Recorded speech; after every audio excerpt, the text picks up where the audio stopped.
All right, welcome back, everyone. While millions of people across the UK and beyond are preparing to celebrate the coronation of their Majesties, King Charles III and Queen Consort, many Canadians are left wondering if they should be too. Here to help us understand why feelings surrounding the monarchy are so royally conflicted is president of the Angus Reid Institute, Shachi Curl. Welcome back to the show, Shachi. Thank you. Thanks for having me.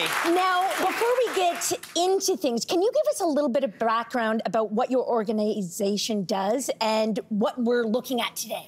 Well, in a way, the work we do at the Angus Reid Institute is a lot like the work you do on The Social, right? You're talking about the hot topics, the heavy topics, the things that tittle-tattle it, and then also the stuff that's more serious. Yeah.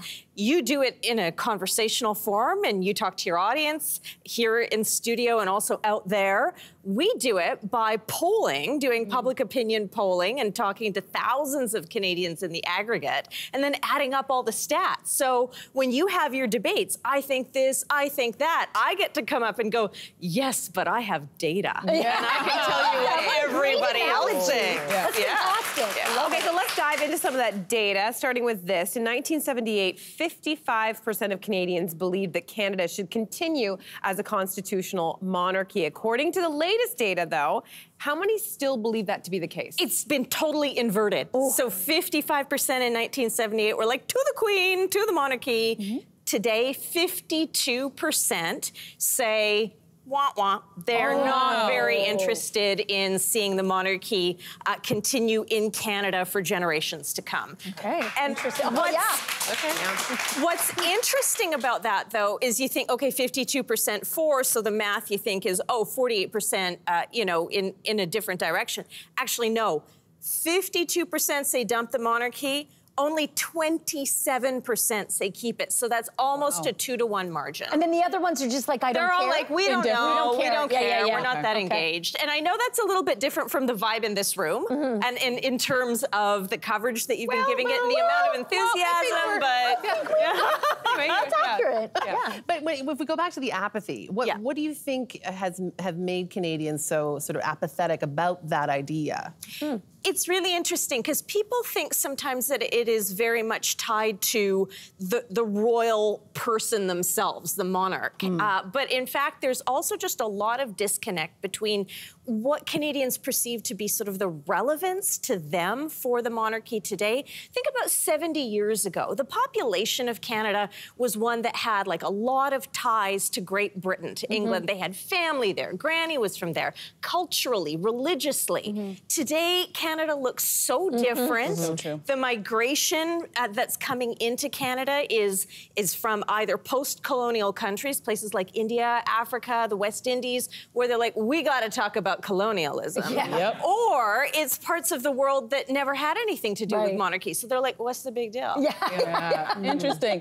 And you know what, despite the declining support of the monarchy, people still have a lot of reverence and respect for the Queen. Why is that? The late Queen. Yes, Queen, the late Queen. Not the new Queen. So she was everybody's grandma.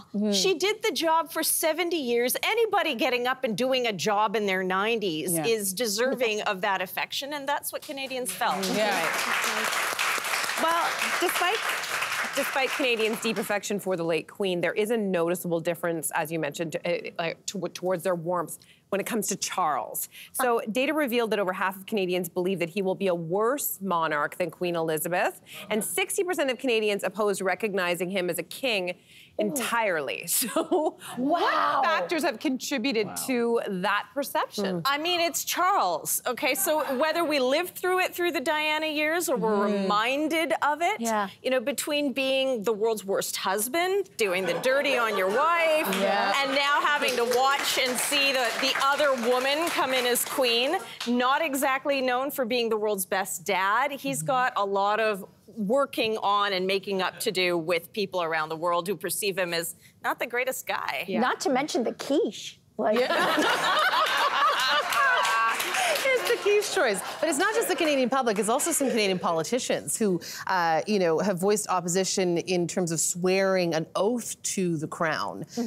Is this reflected in the general public as well? Absolutely. It's the visible aspects of monarchy that Canadians are pushing back against. So more than 60% in each case say they're not really inclined to swear an oath or allegiance at official ceremonies if they have to. Singing God Save the King, not really something that they're into. Seeing him on the money, not very excited about that. No one's interested in that. Absolutely not interested. Okay, so back in February of 2022, the Queen Elizabeth said that it was her sincere wish that Camilla became Queen Consort when Charles became king.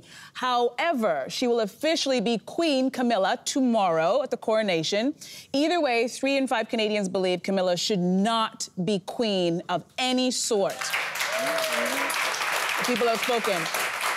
Breakdown, why do people feel that way? I mean, again, it's a lot of what they know of Camilla. Yeah. I mean, there's just no getting around that. There's also an issue of precedent, though. Remember, the last time the spouse of a monarch was crowned, that was Philip. Well, he wasn't crowned. That was the point. We just heard that in the last segment. So he was Prince Philip. He wasn't King Philip. And so now you've got this monarchical spouse. She gets up to queen right away. A lot of Canadians saying, not my queen. I get that. Yep, I get that. it. Listen, we wouldn't be The Social if we didn't ask about Harry and Meghan.